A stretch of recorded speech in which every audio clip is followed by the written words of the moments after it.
Okay. Last week we worked on these two papers, on our outline and on the map, and I think we covered most of it. I understand that the video died on us, so there's no video out there. Sean's going to load one in and see if we can salvage some of the information from it. For some reason, it just stopped recording. But we left off when we went through the listings. If you look at, everybody has theirs. If you look at number 8, we have the trip to Bethany. Everybody remember that?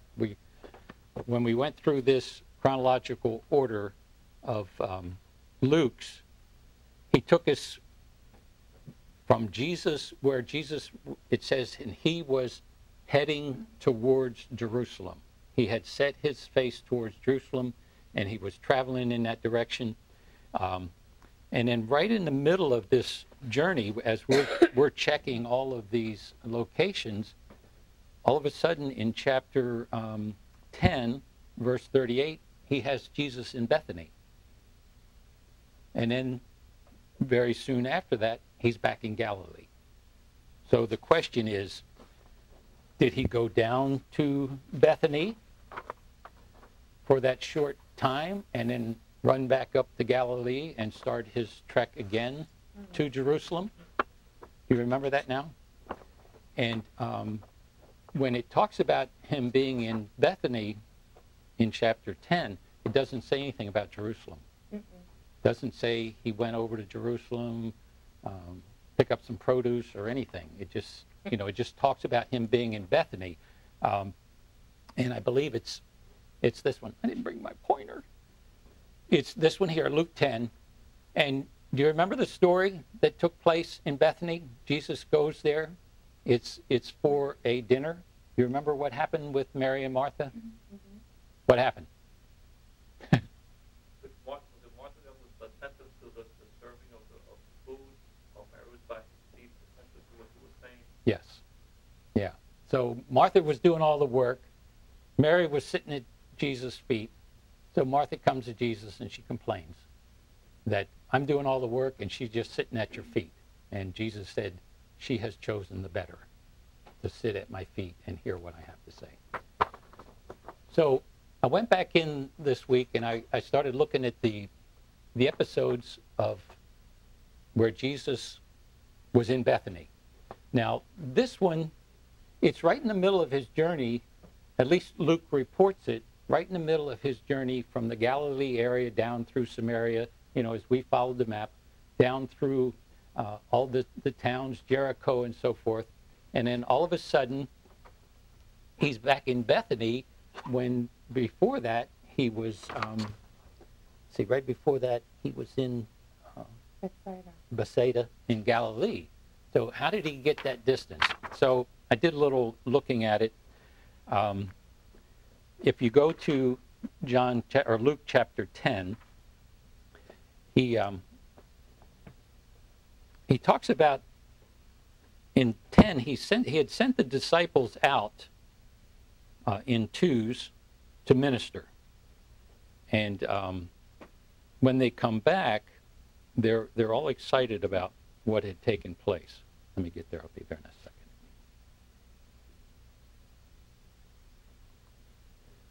My book is faster, but the light is not good enough for my eyes. Okay. Now, after this, the Lord appointed 70 others. This is Luke 10, chapter 1. 70 others, sent them out two and two ahead of him to every city where he himself was going to come.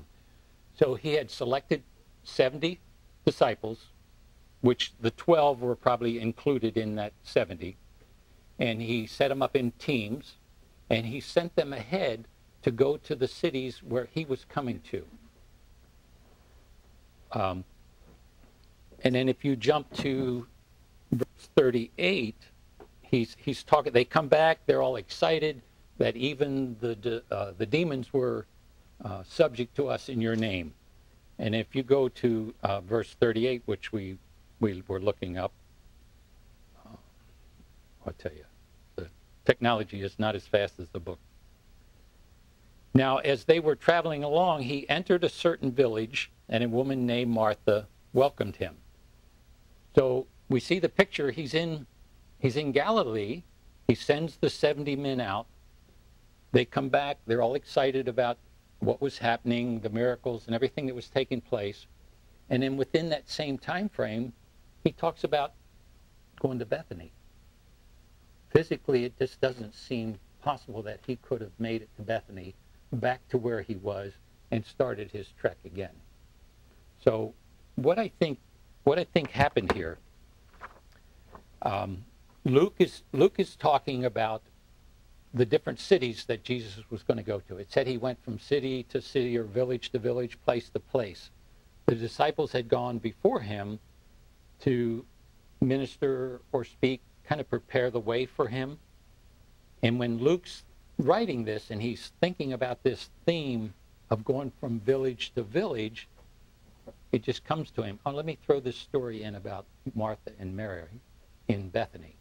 Not that it's the chronological order, it's just he's talking about going from village to village, and in his thinking, I mean, this is just my supposition, he just decides, oh, I'll throw this story in about Mary and Martha. So I think when you look at it in that light, that kind of explains why he went from Bethsaida to Bethany and then back up to Galilee, in a short time. Yes, ma'am. Could it be that maybe he did go to Bethany, but it just doesn't say the time frame? Maybe we're talking a span of a couple of months, that he was in Bethsaida, traveled down to Bethany, then went back up gradually? Okay. Possible. It's possible. Anybody else have a thought? The only reason I was trying to put something in there was that it says, and he set his face, or he was heading towards Jerusalem, and then from that point it gives you everything on our way on the map. As you look on the map, it gives us everything from where he started up here near Galilee, all the way down through Samaria, outside Samaria, through Jericho and so forth, into Jerusalem. But before that happened, he has him in Bethany. Now, it's very possible that Luke just changed the chronological order and realized, okay, he did make that trip down to Bethany. I need to throw that in here, and then I'll come back to where I was. So there's no guarantee that Luke was giving it exactly chronologically, because there's other instances where he tells the story of Jesus overlooking Jerusalem and says, Jerusalem, Jerusalem, you're like a mother wants to pull her chicks in. And he tells it when he's in Galilee, and one of the other writer tells it when Jesus is overlooking Jerusalem. So the chronological order may not be exact, so it could be, as you're suggesting, he took a quick trip down there and back.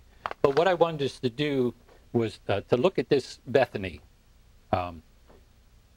In John 11, 1 through 3, remember the story, someone comes to Jesus and the disciples and says, your friend Lazarus is sick. He has a sickness unto death. Anybody remember the story? And it says, and Jesus stayed there 3 days longer. He didn't go right away. He stayed there 3 days before he went to see Lazarus. And Mary says, why did you wait? You could have saved him. And Jesus said, because I want to show the power of God. So the purpose was that he was going to resurrect Lazarus.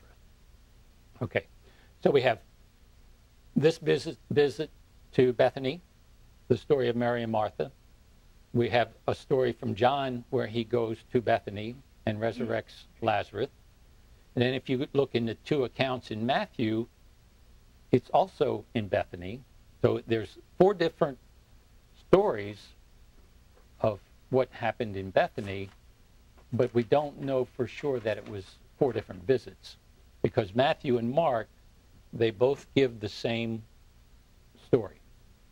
Jesus is there at the house of Simon the leper, and as he's sitting there for a meal, in one account, I think it might be Matthew's, it says Mary comes in.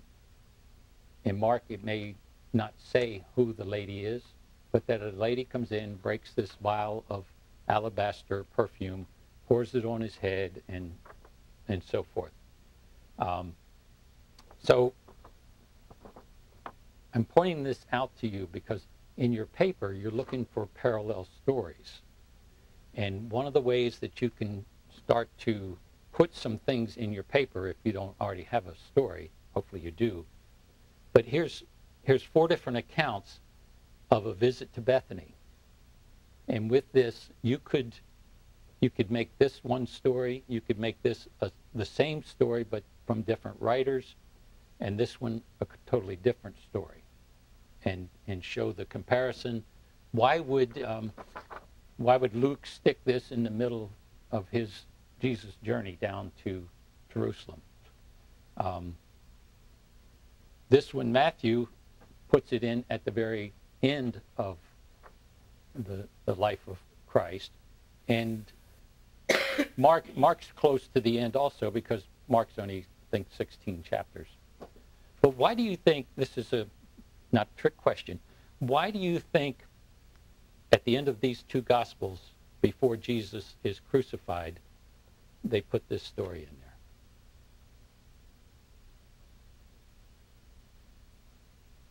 there? No thoughts? Look what happens. He's anointed. He's being anointed for death. Remember, after the death and the resurrection, they came to the tomb to anoint him, but God saw that he was anointed prior to that. He was here. He was anointed as the acceptable sacrifice. Mary, maybe not knowing what she was doing, but was under the unction of the Holy Spirit and performed that on Jesus before his death. Sure. Yes. Luke chapter 1, it says, verse 1, right? To write it out for you in consecutive order. It wouldn't be possible that it is in consecutive order. Maybe to just move from the side down to Bethany. Yeah, and I thought about that very beginning of his book. He says to the man he's writing it to, I've put this in the best chronological or in consecutive order that I can. But when you compare some of his series of episodes, and you look at the other 3 Gospels, he has to be either right or the other 3 have to be all wrong.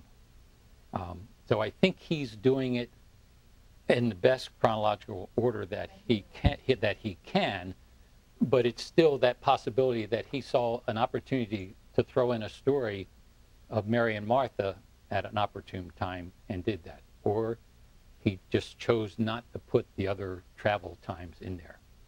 See, each writer of the Gospels, although he's inspired, he's still writing from his perspective. And that's what I hope you'll be able to see in this paper that you're going to do. That whatever writer you pick to speak of or talk about, you'll know his perspective. So, and we went through each of the gospel writers, their background. One was portraying the Son of God, Son of Man, the suffering servant, and so forth. So those were the things that those writers were presenting. So, all right?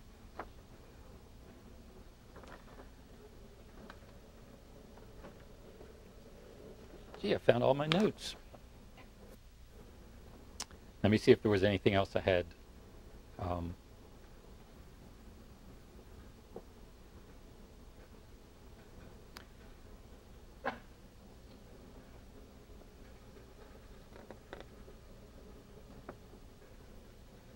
Okay, in John, I didn't put it up there, but in John chapter 12, it talks about.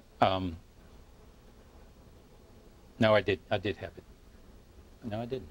Anyway, in John 12, it talks about another trip to Bethany, which also was a time that he was anointed. It says it was 6 days before the Passover. So this was Jesus' last trip to Bethany. I have John 12, 1 through 8. There's a recording of that. I just forgot to write that one on the board. Okay, so John 12, 1 through 8 is another account of his anointing. And if I mess these up with the accounting, I apologize for that ahead of time.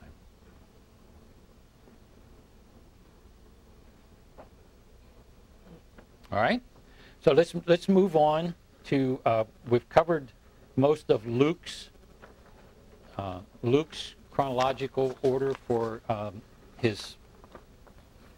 Jesus' travel to Jerusalem, and when you get to Matthew and Mark, and we're going to hold John's for a couple minutes, but when you get to Matthew and Mark, and you look for the episodes or the times when Jesus goes to Jerusalem, physically goes to Jerusalem, each one of them only recorded one time. Only once does Matthew and Mark talk about Jesus being in Jerusalem, aside from when he was a child. And we know, he went there at 40 days old for dedication, and then we know he was there at year 12 for presentation. But in Matthew,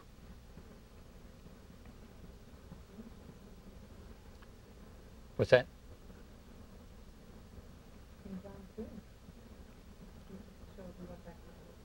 Okay.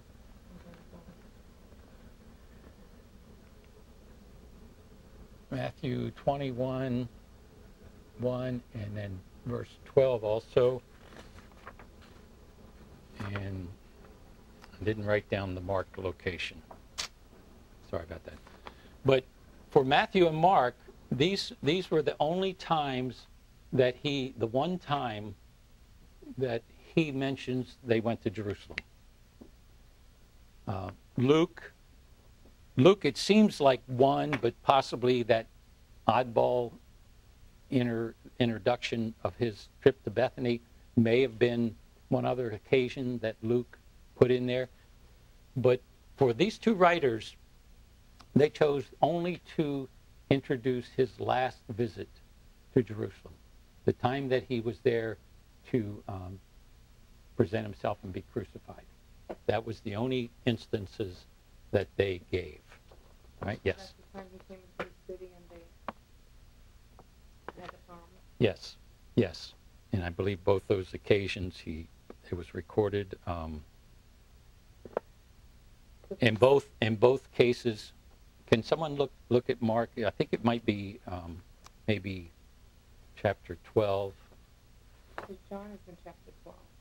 Yeah. So they have that. Well, Mark's only 16 chapters, so it'd be somewhere towards the end. But the occasion when he enters to Jerusalem, maybe I have it on my other paper here. Yes, I have it. I'm sorry. Mark 11.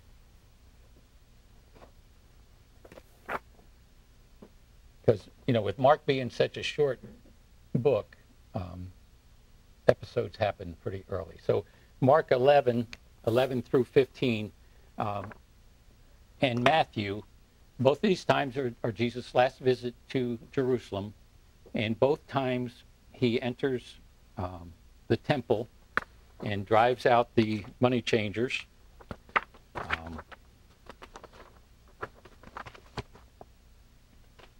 And he drives out those that are buying and selling they're buying and selling sheep or goats, pigeons, turtle doves, whatever was necessary for a sacrifice. And the reason for the money changers, these were Jews that were coming from all over the empire to Jerusalem, and they would bring their form of money with them. Whatever it was from where they came, it may not have been the same money that they would accept at the temple to buy this equipment or whatever it was they needed. So there would be people there that would do money exchange. If you ever go to a foreign country, there's money exchanges. You go, you give them 100 American dollars, and they'll give you whatever the exchange rate is. Sometimes it's good, sometimes it's not so good. I remember once the one time we were in Spain, we gave them $1,000, and we got 850 euros. So the exchange was not real good. So that's what was happening. And when Jesus comes in there, he sees this going on. And he one place he makes the whip and chases them out. Other places he turns over the tables, but the account is pretty much the same. In Mark does it a little bit different.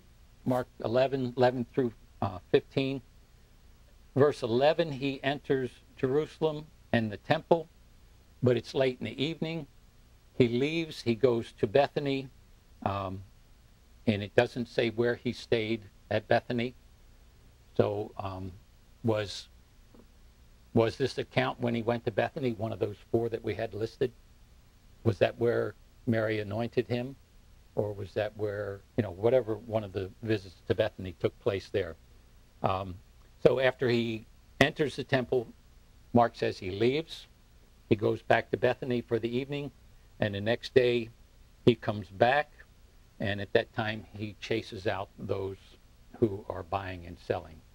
And when you get a chance to read that, it's interesting. He turns over the money tables.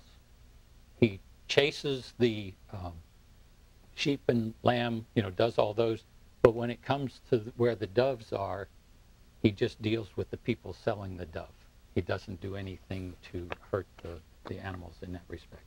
It just says I think he says he knocks over their chairs or whatever it was. Okay?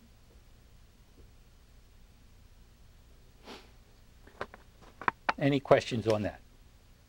Am I moving too fast? I guess not. Okay, you all have your map?